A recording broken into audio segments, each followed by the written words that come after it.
I'm sitting in my car right now, parked on the side of a deserted road. The only light comes from the faint glow of my phone screen, the battery slowly ticking down with every word I type. My hands are trembling so badly that I've had to rewrite this same sentence 3 times. I don't even know why I'm writing this. Maybe because I feel like I'm losing my grip on reality, and putting this into words might help me hold on to what's left of my sanity. Next to me on the passenger seat is a bottle of whiskey. Unopened. I bought it an hour ago, thinking it might help me dull the edges of what I've just learned. But now, staring at it, I realize there isn't enough whiskey in the world to fix this. To fix me. To fix what my life has become in the past 24 hours. This morning, I thought I had a normal life, a successful career, a loving family, a wife I adored, and an 8-year-old son who lights up every room he walks into. I thought I knew who I was. Now I'm not sure about anything anymore.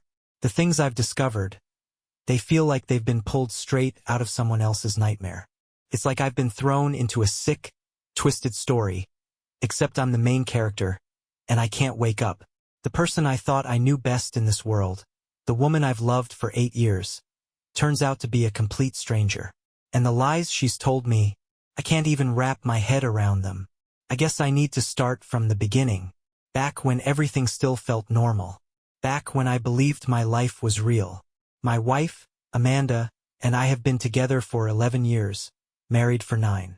She's 33, I'm 35, and for most of our marriage I thought we were happy. We have an 8-year-old son, Caleb, who's the center of my world. He's one of those kids who makes you feel like you're doing something right in life. He's smart, kind, endlessly curious, and already so passionate about cooking. Caleb spends a lot of time at the restaurant I own. He watches the chefs work, helps out with little things like folding napkins or plating desserts, and he's always coming up with his own ideas for recipes. Everyone at the restaurant loves him. The restaurant is my pride and joy. I started it from scratch about 7 years ago, with Amanda by my side every step of the way. Back then, we were just 2 people with a dream and a hell of a lot of determination. I handled the business side of things, managing the finances, hiring the staff, working on marketing, and Amanda took over as the front-of-house administrator. She was amazing at it. She had this way of charming people, of making them feel special, and I always thought that was one of the reasons the restaurant became so successful. For years, I thought Amanda and I were a team, partnership. We built this life together, supported each other, and raised an amazing kid. Sure, there were stressful moments. Running a restaurant is hard work, and there were times when the pressure got to both of us, but we always seemed to come out stronger. Or at least, that's what I thought. Looking back now, I can see that things started to change about 6 months ago. Small things at first. Little red flags that I ignored because I didn't want to believe there was a problem. It started with her appearance. Amanda has always been a beautiful woman. Confident, put together, the kind of person who could walk into a room and instantly command attention. But 6 months ago, she started putting more effort into how she looked, even on slow weekdays when there was no real reason to. She'd wear these expensive dresses, heels that made her taller than me, and makeup that looked like it had been done by a professional. When I asked her about it, she just laughed and said, "You never know who might walk through the door. First impressions are everything." Right? It made sense at the time. Our restaurant attracts a lot of wealthy clients, people who expect a certain level of professionalism. But then there were the late nights. Amanda has always worked late sometimes, it comes with the job. But suddenly, it started happening more and more often. She'd text me after I'd gone home with Caleb, saying there was an issue with a client or some paperwork she needed to finish. Sometimes, she'd come home smelling faintly of cologne. When I asked her about it, she'd shrug and say it must have rubbed off on her from one of the waiters or bartenders. Then there were the texts. I catch her on her phone constantly, late at night in bed, during dinner, even at Caleb's school events. If I asked who she was texting, she'd get defensive, saying it was work-related or that I was being paranoid. Looking back, it's so obvious. The signs were there, screaming at me, but I ignored them. I told myself she was just stressed about work, or maybe she was trying to keep up with the demands of running a high-end restaurant. I never thought she was capable of cheating on me. I mean, we were happy, weren't we? Everything came crashing down about 3 weeks ago. It was a Tuesday afternoon, and the restaurant was packed. I was in my office going over payroll when one of the hosts knocked on my door and said there was a woman at the front asking to speak with me. She wouldn't give her name, but she insisted it was urgent. I went to the front, expecting some kind of complaint about a reservation or a food order. Instead, I found myself face to face with a woman who looked like she just walked off the set of a reality show. Tall, elegant, and absolutely furious. She didn't even introduce herself before she blurted out, "Your wife is sleeping with my husband." I froze. The restaurant kept buzzing around us. Waiters rushing past, clients laughing over glasses of wine. But all I could hear was the blood pounding in my ears. "What?" I managed to say, my voice barely above a whisper. She crossed her arms and gave me a look like I was the dumbest man alive.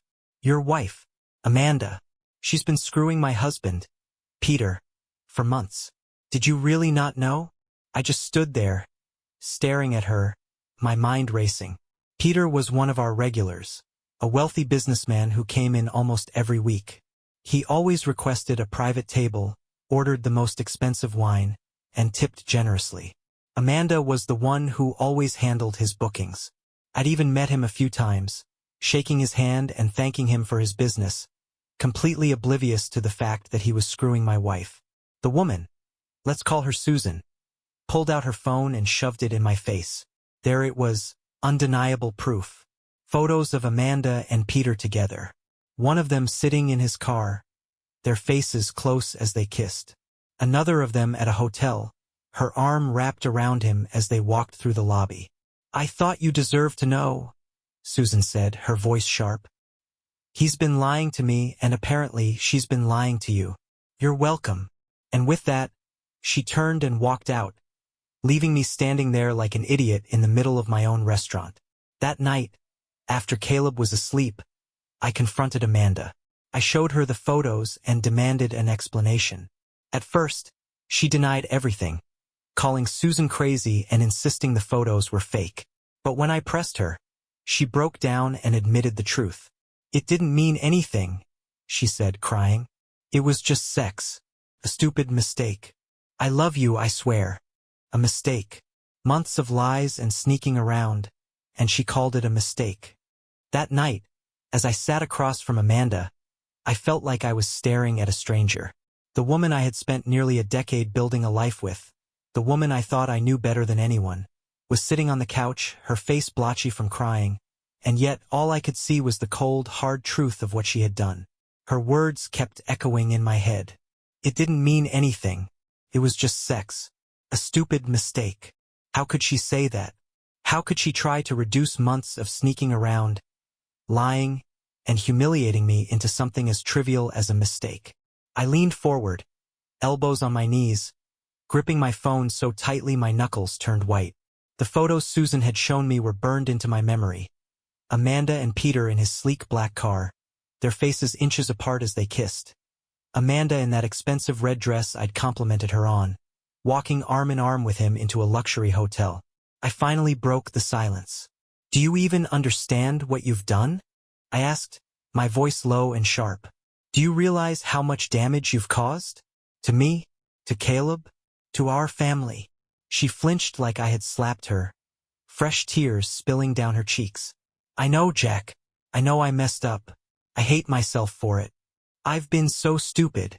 Don't give me that," I snapped, cutting her off. "You didn't just mess up, Amanda. You didn't trip and accidentally fall into bed with Peter. You made a choice, a conscious, deliberate choice to cheat on me. Over and over again. How am I supposed to believe anything you say now?" Her lip quivered, and she wrapped her arms around herself like she was trying to hold herself together. "It wasn't like that," she said, her voice barely above a whisper. "I didn't plan for it to happen. It just did." I laughed bitterly, shaking my head. "That's the biggest load of bullshit I've ever heard. You didn't plan it? Amanda, you're a grown woman. You don't just stumble into an affair. You made time for him. You lied to me. You came home and looked me in the eye, and you lied. Every single day." Her tears turned into sobs, her whole body shaking. "I didn't mean to hurt you," she said, her voice breaking. I love you, Jack. I love Caleb. I love our life together. Please, please don't give up on us. The audacity of her words made my blood boil. I shot up from the couch, pacing the room like a caged animal. Don't give up on us? I repeated, my voice rising. Amanda, you gave up on us the moment you decided to cheat.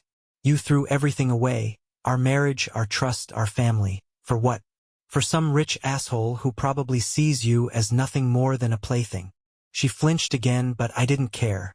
I was done sparing her feelings. As the night went on, I demanded answers. I wanted the full story, the truth, no matter how much it hurt. And slowly, piece by piece, Amanda started to confess. She admitted that the affair had started 6 months ago, around the same time I'd started noticing her changes.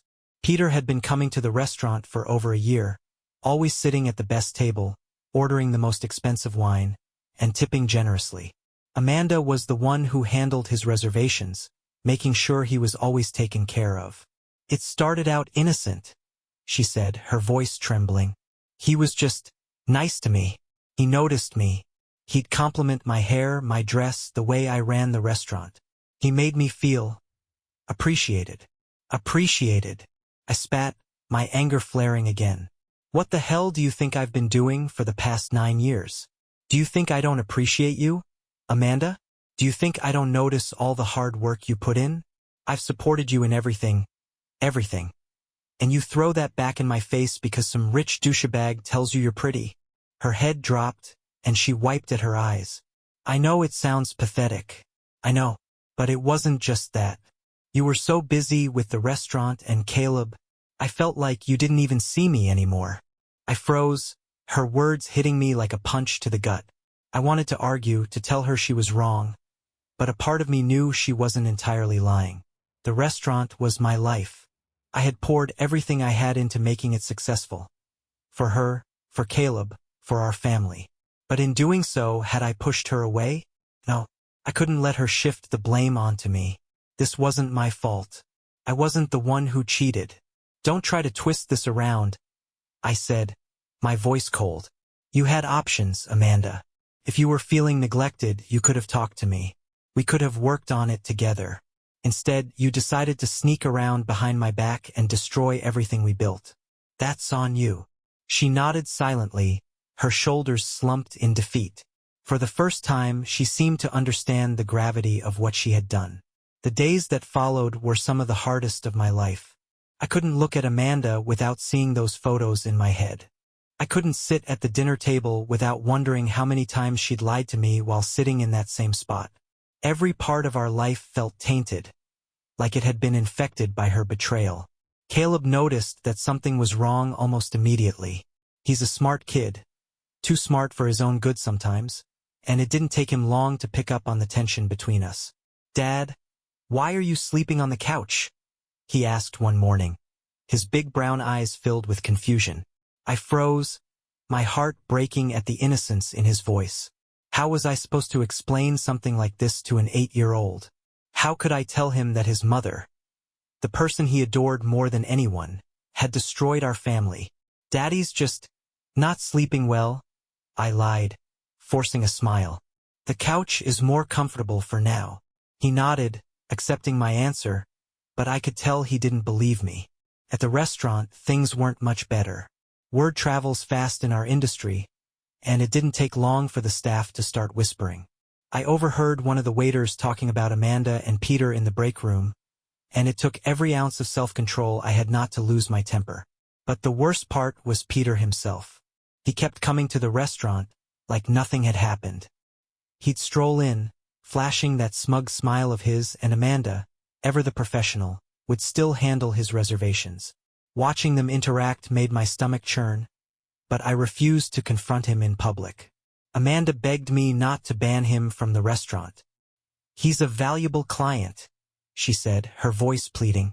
We can't afford to lose him, Jack. Please.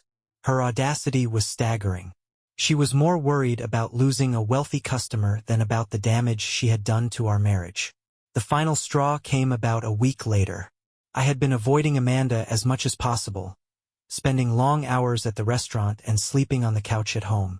But one night, I came home late to find her sitting at the kitchen table, a glass of wine in her hand and a stack of papers in front of her. "What's this?" I asked, eyeing the papers warily. "They're my attempt at fixing this," she said, pushing the stack toward me. I picked them up and started flipping through them, my heart sinking as I realized what they were. Letters, apologies, promises. "I've been talking to a marriage counselor," she said softly. "I want us to go together. I want to fix this, Jack. I'll do whatever it takes." For a moment, I felt a flicker of hope. Maybe we could fix this. Maybe we could find a way to move forward. But then I remembered the photos, the lies, the nights she spent in another man's arms while I was home with our son, believing she was working late. "I can't do this," I said, setting the papers down. "I can't pretend that things can go back to the way they were. You didn't just cheat on me, Amanda. You destroyed the trust we had. And without trust, there's no marriage." Her face crumpled, and she reached for my hand, but I pulled away. "Jack, please. I want a divorce," I said firmly, cutting her off. The words hung in the air like a thunderclap. For a moment, she just stared at me, her mouth opening and closing as she tried to find the words to argue. But there was nothing left to say. It's strange how quickly your entire life can change. One minute, you think you have everything figured out. A family, a home, a future you've worked tirelessly to build. The next, it all shatters. That's how it felt when I told Amanda I wanted a divorce. Those 4 words, "I want a divorce," felt like a death sentence for everything I thought I knew about my life. Her reaction wasn't what I expected. Amanda sat there for a moment, completely still, as if the words hadn't even registered. Then, all at once, she broke down. She begged. She cried. She dropped to her knees like some soap opera character, pleading for me to reconsider. "Jack, please," she sobbed, clutching my arm. "Don't do this. Think about Caleb. Think about us. I love you. I'll do anything to make this right. Please, don't give up on us." But it was already too late. I had spent the past week replaying every lie she told me, every excuse, every second she spent with Peter behind my back. It wasn't just about the cheating. It was about the complete and utter disregard for me, for our family. Every time I looked at her, I felt sick. There was no way to come back from that. "I'm not giving up on anything," I said, pulling my arm free. "You gave up on us the moment you started sneaking around with him. You broke this marriage, Amanda, and I don't think it can be fixed." Her tears turned to anger in an instant. Her face twisted into something unrecognizable, something cruel. "So that's it?" she spat, standing up and glaring at me. "You're just going to walk away? Throw everything we've built together in the trash? You're such a coward, Jack. You're pathetic." I didn't respond. I didn't need to. I turned and walked out of the kitchen, leaving her to stew in her own anger. The hardest part of all of this wasn't the lies or the betrayal or even the divorce. The hardest part was Caleb. For the first 8 years of his life, Caleb had only known stability. He had 2 parents who loved him, a warm home, and a life that felt solid and safe. Now, I was about to rip all of that away from him, and the guilt of it nearly crushed me. I waited a few days before telling him. I wanted to make sure I had the right words, though honestly, there's no right way to explain to an 8-year-old that his world is about to change forever. We were sitting on the couch in the living room, just me and him. Amanda had gone out for the day, probably to avoid having to be there when I broke the news. She wasn't exactly eager to face the consequences of her actions. "Hey, buddy," I said, putting my arm around him. "There's something I need to talk to you about." He looked up at me with those big brown eyes of his, so full of trust and innocence. "What is it, Dad?" I took a deep breath, my chest tight with anxiety. "You know how sometimes grown-ups don't get along as well as they should? How sometimes they have to make really hard decisions?" He frowned, his small face scrunching up in confusion. "Like when you and Mom are mad at each other?" "Yeah," I said softly, "kind of like that. The thing is, Mom and I have decided that it's best for us to live in separate houses for a while." His eyes widened, and I could see the realization starting to hit him. "Are you getting a divorce?" he asked, his voice trembling. I nodded, my heart breaking as I saw the tears welling up in his eyes. "Yes, buddy. But I want you to know that this isn't your fault. None of this is your fault. And no matter what, we both love you more than anything in the world. That will never change." He didn't say anything. He just threw his arms around me and started crying into my chest. I held him tightly, trying to keep it together for his sake. But inside, I felt like I was falling apart. If I thought Amanda would accept the divorce quietly, I was dead wrong.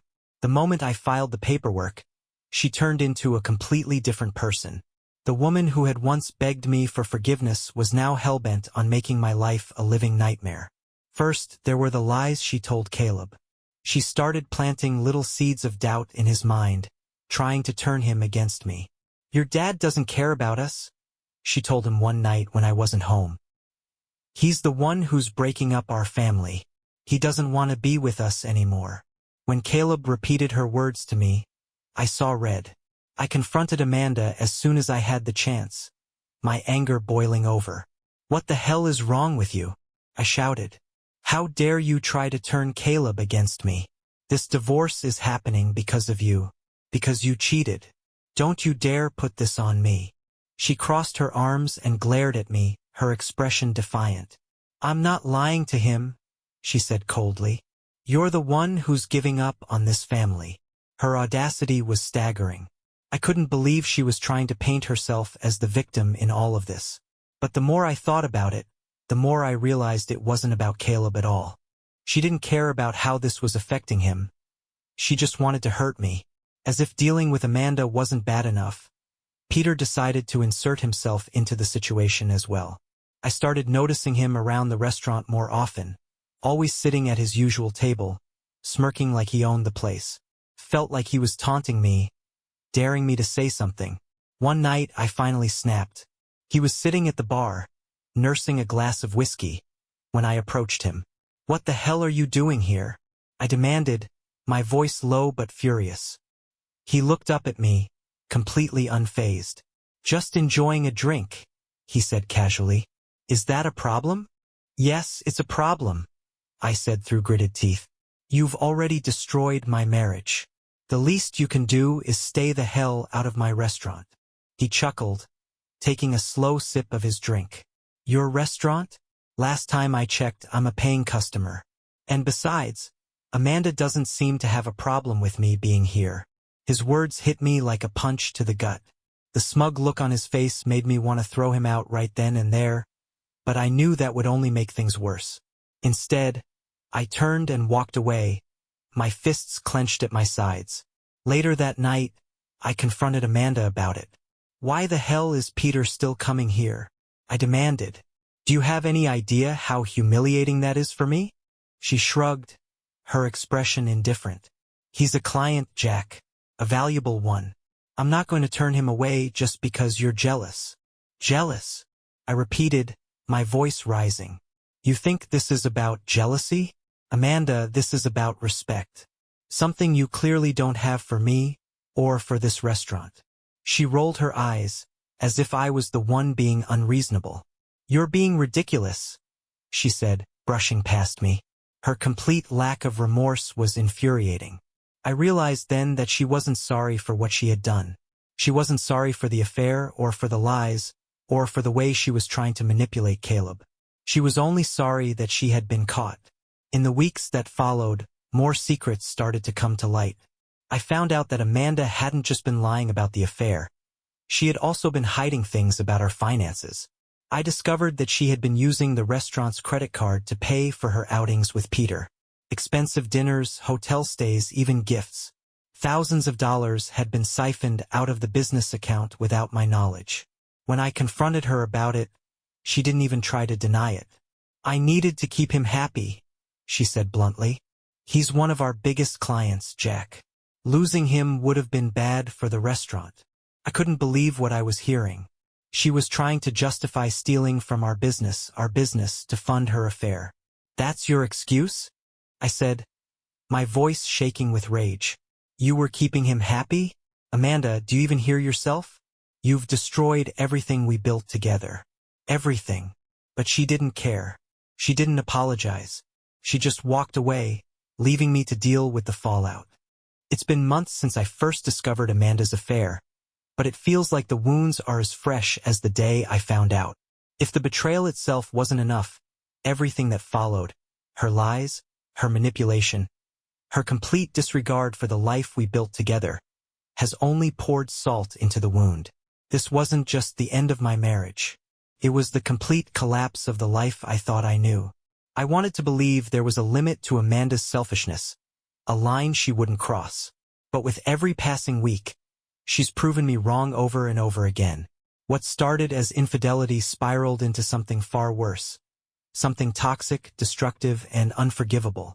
And now I'm left wondering if I ever truly knew the woman I married. After filing for divorce, I thought the process would be relatively straightforward.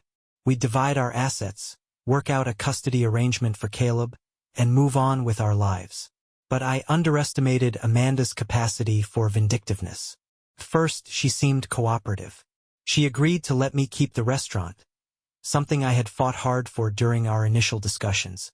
She even said she wanted to prioritize Caleb's well-being and keep things as amicable as possible.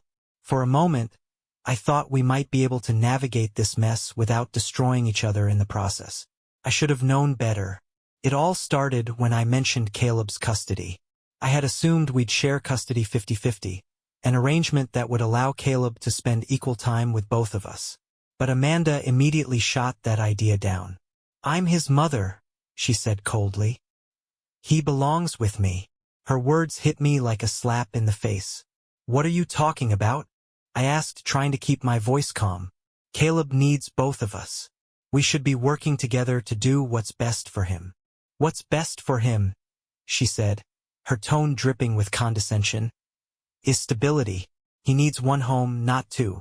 And frankly, Jack, I don't think you're equipped to give him that."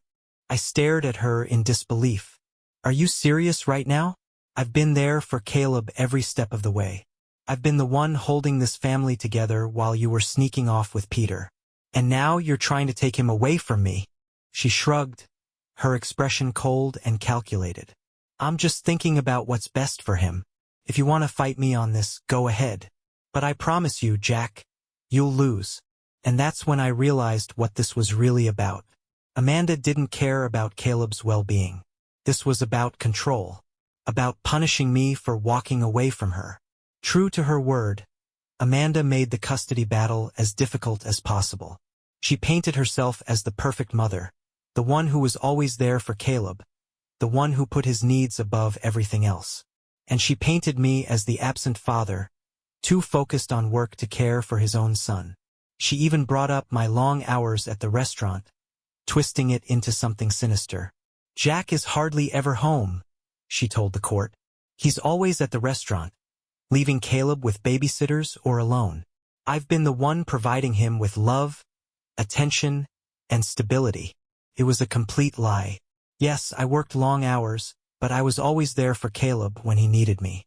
I helped him with his homework, attended his school events, and spent weekends teaching him how to cook. But Amanda made it sound like I was some neglectful, workaholic father who only cared about my career. She even had the audacity to bring Peter into the equation. She claimed that he was a positive influence in her life, someone who supported her emotionally and helped her be a better mother.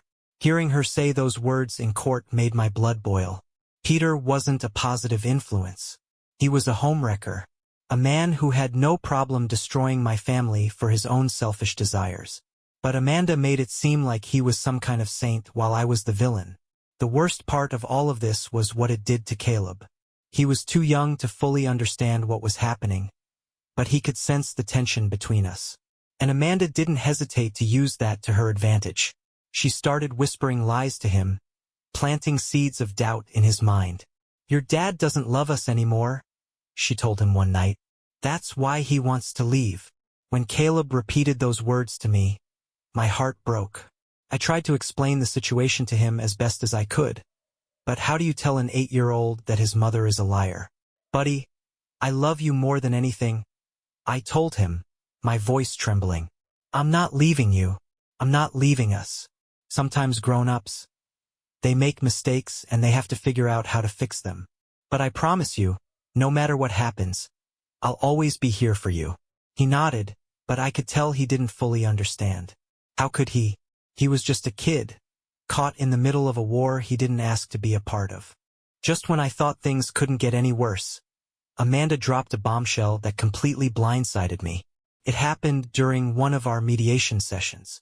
We were sitting across from each other in a small conference room, our lawyers by our sides, trying to work out the final details of the divorce. Out of nowhere, Amanda said, "I think we should reevaluate the financial settlement. After all, I helped build the restaurant. I deserve a fair share." I stared at her, completely stunned. "You agreed to let me keep the restaurant," I said. "You signed the papers." She shrugged, her expression smug. "I changed my mind. And besides, you're the one who wanted the divorce. Why should I walk away empty-handed? It wasn't about the money. It wasn't even about the restaurant. This was about control, about taking something she knew was important to me and using it as leverage." But then she said something that made my blood run cold. "Peter and I have been discussing it," she said casually, as if she wasn't dropping a grenade into the room. "He's willing to invest in the restaurant if I get partial ownership. It's a win-win, really." I felt like the air had been sucked out of the room. She wasn't just trying to take the restaurant from me. She was trying to hand it over to him. "You can't be serious," I said, my voice shaking with rage. "You want to bring him into my restaurant? After everything he's done?" "Our restaurant," she corrected, her tone icy. "And yes, I think it's a smart business move." I stood up, my chair scraping loudly against the floor. "Over my dead body," I said, my voice low and full of venom. Amanda smirked, clearly enjoying the reaction she was getting. "We'll see what the court has to say about that," she said. That was the moment I knew there was no going back. Amanda had crossed every line imaginable. She had cheated on me, lied to me, manipulated our son, and now she was trying to take away the one thing I had left, the restaurant I had built with my own 2 hands. I decided then and there that I was done playing nice. If she wanted a war, I'd give her one. I hired a new lawyer, someone with a reputation for being ruthless in court. Together, we started digging into Amanda's finances, her relationship with Peter, and every lie she had told during the custody battle. It didn't take long for the cracks to show. We found evidence that Amanda had been funneling money from the restaurant's account to pay for her personal expenses. Expensive dinners, shopping sprees, even hotel stays with Peter. We also discovered that she had lied about her income, claiming she was making less than she actually was in order to gain more leverage in the divorce settlement. When we presented this evidence in court, Amanda's facade started to crumble. Her lawyer tried to spin it, but the damage was already done. The judge ruled in my favor, granting me full ownership of the restaurant and joint custody of Caleb. It wasn't a complete victory. I still had to deal with Amanda's lies and manipulation, but it was enough to give me hope that I could rebuild my life. After the divorce was finalized, Amanda's life began to unravel. Her relationship with Peter didn't last. Apparently, he wasn't interested in a long-term commitment. Without his financial support, she struggled to maintain the lifestyle she had grown accustomed to. As for Caleb, he started spending more time with me. I made it my mission to give him the stability and love he deserved, even if it meant putting my own pain aside. Amanda tried to regain control, but her lies had caught up to her. Her reputation in the community was ruined, and she quickly became the subject of gossip and judgment. Looking back, I'm still in disbelief over everything that happened. I don't know if I'll ever fully recover from the pain Amanda caused, but I do know one thing. I'm stronger than I ever thought I could be. For anyone reading this who might be going through something similar, my advice is simple. Trust your instincts, stand your ground, and don't let anyone take away your self-worth. Cheating isn't just a mistake. It's a choice, and no one deserves to be treated like an afterthought. I'm moving forward one day at a time. For Caleb, for myself, for the future I'm determined to rebuild. It's been over a year since the divorce was finalized. A year of pain, reflection, anger, and, eventually, healing. When I look back on everything that happened, The lies, the manipulation, the cheating. I feel a strange mix of emotions. There's still anger, of course. I don't think I'll ever fully forgive Amanda for what she did to me, to Caleb, to the life we built together. But there's also relief. Relief that I got out before things could get even worse.